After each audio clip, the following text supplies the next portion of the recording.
Kembali di Kompas Petang, Saudara. Sejumlah aktivis menyebut korban tewas akibat protes nasional Iran mencapai lebih dari 2.000 orang. Sementara warga sudah bisa melakukan panggilan telepon ke luar negeri untuk pertama kalinya sejak pihak berwenang memutus komunikasi selama penindakan terhadap para demonstran.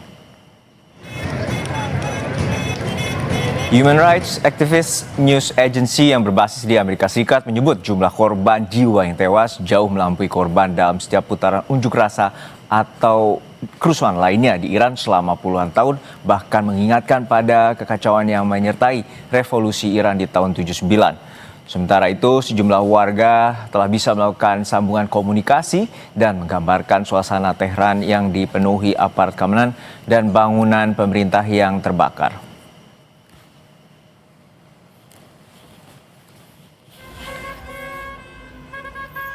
Presiden Amerika Serikat Donald Trump secara terbuka menyerukan warga Iran terus melakukan aksi protes di tengah tindakan keras aparat keamanan yang menewaskan ribuan orang.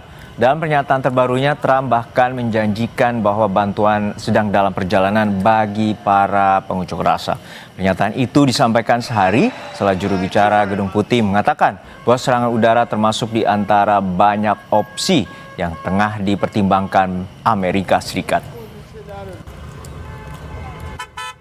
By the way, to all Iranian patriots, keep protesting, take over your institutions if possible, and save the name of the killers and the abusers that are abusing you. You're being very badly abused. And all I say to them is help is on its way. You saw that I put tariffs on anybody doing business with Iran.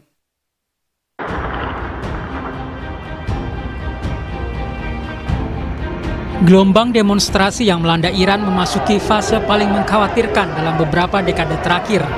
Iran menuding Amerika Serikat di balik aksi unjuk rasa ini. Kedutaan Besar Iran di Jakarta menjelaskan demo itu dipicu masalah ekonomi, tapi disusupi kejahatan terorganisir hingga menimbulkan korban jiwa. Pihak Iran menuding adanya kelompok yang memanfaatkan situasi politik di Iran untuk memancing warga Iran melakukan kerusuhan. Dalam beberapa kasus, unjuk rasa damai telah disalahgunakan secara sengaja oleh sejumlah kecil elemen kekerasan yang berafiliasi terhadap gerakan yang disetir dari luar, sehingga menyebabkan perusakan properti publik, penyerangan terhadap lembaga penegak hukum, dan penggunaan alat pembakar dan bahkan senjata api. Tulis Kedutaan Besar Iran di Jakarta dalam siaran pers yang diterima Kompas TV. Dosen Geostrategi dan Geopolitik Universitas Udayana, Evata Filomeno Borromeo Duarte menyebut dugaan campur tangan Amerika Serikat sangat kuat. Menurutnya, keterlibatan asing bukan berarti kedatangan pasukan militer, namun bisa saja dilakukan Amerika Serikat dengan menempatkan alat komunikasi di perbatasan Iran dengan tujuan untuk memantau kondisi dalam negeri Iran. Fakta teknisnya kita bisa sama-sama lihat bahwa pertama, ketika rezim Teheran mengaktifkan National Information Network atau intranet lokal mereka dan memastikan akses global demonstran itu terputus sementara, nah respon Amerika Serikat ini sangat teknis dan juga masif ya. Jadi saturasi satelit mereka akhirnya kita lihat bahwa masyarakat itu berharap agar ada aktivasi terminal-terminal Starlink ya di perbatasan barat Kurdistan, terus juga dan di Tenggara Sistan, Balukistan ya. Nah, meskipun Garda IRGC ini memiliki teknologi electronic jammers buatan Rusia yang efektif memblokir kurang lebih 30-50% sinyal, tetapi ternyata banyak yang lolos juga. Kemerosotan ekonomi menjadi inti tuntutan pengunjuk rasa terhadap penguasa. Unjuk rasa dimulai sejak 28 Desember lalu. Aparat semakin keras bertindak terhadap pengunjuk rasa setelah pemimpin tertinggi Iran Ayatollah Ali Khamenei menuding asing memanfaatkan unjuk rasa untuk mengacau Iran. Tim Liputan Kompas TV. Menteri Luar Negeri Sugiono mengungkapkan komunikasi dengan warga negara Indonesia di Iran mengalami kesulitan di tengah situasi yang terus memanas. Pemerintah mengimbau seluruh WNI di Iran untuk tetap waspada serta menghindari lokasi rawan sambil menyiapkan langkah antisipasi termasuk evakuasi jika diperlukan. Komunikasi agak sulit ke Iran, kebanyakan warga negara Indonesia di Iran itu adalah pelajar yang terkonsentrasi di Kharkov dan Isfahan harus sampaikan kepada seluruh warga negara Indonesia yang ada di Iran untuk tetap waspada, memperhatikan perkembangan situasi. Aksi demo di Iran kian memanas. Keterlibatan Amerika Serikat kian jelas setelah Presiden Amerika Serikat Donald Trump menyerukan warga Iran untuk terus melakukan aksi protes sambil menjanjikan bantuan yang akan segera datang.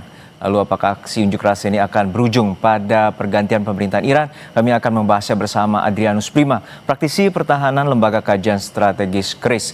Selamat sore Mas Adrianus, semoga sehat-sehat selalu. Selamat sore, halo. Ya. Mas Adrianus, kita melihat bahwa pernyataan Presiden Trump cukup kontroversial bahwa melakukan provokasi, bahwa pengunjuk rasa terus melakukan unjuk rasa hingga mengakhiri pemerintahan Iran saat ini, dan juga akan menyatakan memberikan bantuan, bahkan juga akan melakukan tindakan lebih serius misalnya dengan menyerang secara militer. Lalu seperti apa sebenarnya kepentingan Amerika Serikat terhadap situasi di Iran saat ini? Tentu saja pemerintah Amerika Serikat berkali-kali, baik pemerintahan Trump maupun sebelumnya, secara langsung dan tidak langsung menginginkan perubahan pada rezim Iran. Itu hal yang sama-sama kita ketahui ya. Apalagi di pemerintahan sekarang berapa kali melakukan aksi-aksi kinetik, tentu saja bukan cuman oleh Amerika sendiri, tapi juga oleh sekutunya di Timur Tengah, yaitu Israel. Kita sudah sering melihat aksi-aksi langsung yang tentu saja tujuan utamanya adalah destabilisasi dan juga menggulingkan pemerintahan Iran yang sekarang, begitu. Dan ini apakah juga dampak dari perang Iran-Israel 12 hari yang terjadi pada pertengahan 2025 lalu, dan ini merupakan tindakan skematik yang dilakukan oleh aliansi antara Israel dan Amerika Serikat terhadap pemerintahan Iran? Betul, betul. Jadi kalau saya melihat dan teman-teman melihat juga banyak pakar hubungan internasional melihat ya, ini memang masih berurutan. Tentu saja ini menjadi kesempatan yang baik lah untuk pemerintah Amerika dan pemerintah Israel untuk memperkeruh suasana lah. Meskipun memang demo ini sangat masif ya. Jadi sampai lebih dari 31 provinsi dan lebih dari 100 kota. Tapi tentu saja di tengah pembatasan informasi ini kita juga masih belum bisa melihat apakah jumlah korban dan sebagainya itu seperti yang digembor-gemborkan oleh media barat. Ya, tentu estimasi korban jiwa ada yang menyatakan bahwa ratusan, bahkan untuk saat ini ada yang menyatakan ribuan bila berkaca pada human rights yang berasal dari Amerika Serikat. Namun untuk saat ini sebenarnya Anda melihat demonstrasi yang terjadi di Iran, dan tentu ini bukan kali ini saja bahwa demo di Iran ini telah berlangsung dalam 5 dekade terakhir. Lalu seperti apa krusial dan tuntutan mereka saat ini dipicu dengan krisis ekonomi dan juga memburuknya nilai mata uang rial? Ya betul, tentu saja memang ini tentu saja akumulasi ya, karena kan sanksi internasional terhadap Iran ini terus menerus, dan kemudian pada pemerintahan Trump ini makin diperketat. Tentu saja apalagi dengan adanya tuduhan bahwa pemerintah Iran itu lebih fokus untuk mendanai proksi-proksinya di kawasan. Tentu saja itu menjadi salah satu hal yang menjadi isu kuat dalam demonstrasi kali ini. Tapi tentu saja kita juga harus melihat bahwa memang salah satu tujuan sanksi ini adalah membuat rezim Iran itu bereaksi. Ya, untuk saat ini sebenarnya apa saja tindakan yang bisa istilah intervensi oleh Amerika Serikat terhadap Iran? Dan Presiden Trump menyatakan akan melakukan bantuan dan juga bahkan opsi mengirimkan pasukan ke sana. Betul.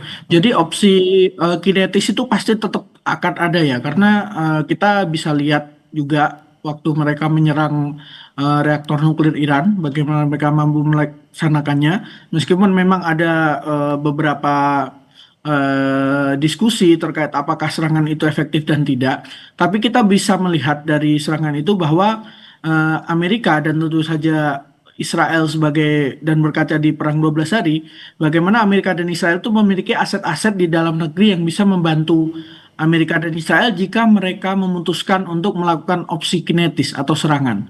Itu tentu saja kelihatan. Yang kedua, presiden yang dibuat oleh Amerika ketika dia melakukan penculikan terhadap Presiden Maduro.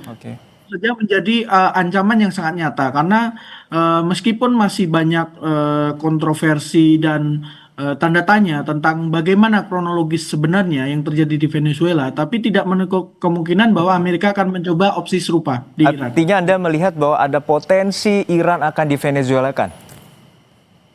Tentu saja ada, tapi kita harus melihat bahwa kalau secara struktur Iran itu lebih kompleks dibanding Venezuela. Ya. Betul. Kemudian ukuran negaranya juga lebih besar dan juga Amerika masih memiliki opsi-opsi seperti opsi non-kinetis, misal mengaktifkan melawan jammingnya Iran dengan mengaktifkan Starlink supaya semakin banyak video, semakin banyak pemberitaan dari dalam Iran. Ini kan sampai saat ini yang terbuka baru akses telepon. Ini juga bisa menjadi opsi sebelum mereka mengeskalasi lebih jauh. Begitu. Ya, selain faksi yang berada di Iran dan juga Iran memiliki senjata nuklir yang juga selama ini menjadi sanksi yang terus diberikan oleh Amerika Serikat terhadap kepemilikan senjata itu. Terima kasih atas perspektifnya Mas Adrianus Prima, Lembaga Pertahanan dan Keamanan Strategis KRIS, telah berbagi informasi di Kompas Petang. Informasi terhangat lainnya akan kami hadirkan kembali.